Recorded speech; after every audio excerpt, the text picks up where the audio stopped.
અમદાવાદના નિકોલ વિસ્તારમાંથી એક એવી ઘટના સામે આવી છે જેને સાંભળી દરેક જ્વેલર્સ દુકાનદાર ચોંકી ગયા છે, કારણ કે અહીં કોઈ બહારના ચોરે ચોરી નથી કરી, પરંતુ શોરૂમમાંથી જ કામ કરતી મહિલા કર્મચારીએ કરોડોની જ્વેલરી પર હાથ ફેરવી દીધો હોવાનો આરોપ લાગ્યો છે।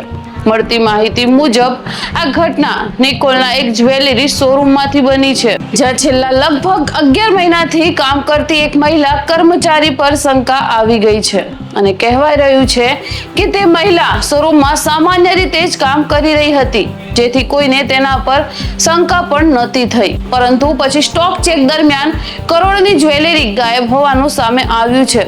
ત્યારબાદ જ્યારે સીસીટીવી કેમેરા ચેક કરવામાં આવ્યા ત્યારે ચોંકાવનારા દ્રશ્યો સામે આવ્યા છે। એક રિપોર્ટ અનુસાર મહિલા સોનાના દાગીના કપડા બેગમાં છુપાવતી જોવા મળી હતી અને પછી કોઈ ઇમરજન્સીનું બહાનું બનાવી શોરૂમમાંથી નીકળી ગઈ હોવાનું પણ કહેવાય રહ્યું છે।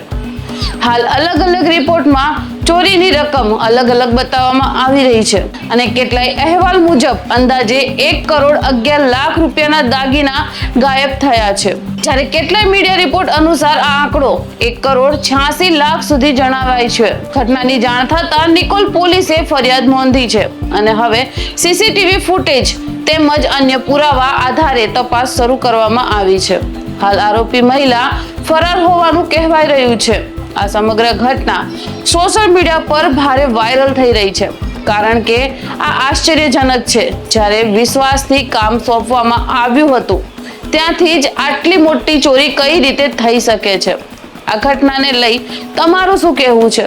કમેન્ટ બોક્સમાં જરૂરથી બતાવજો।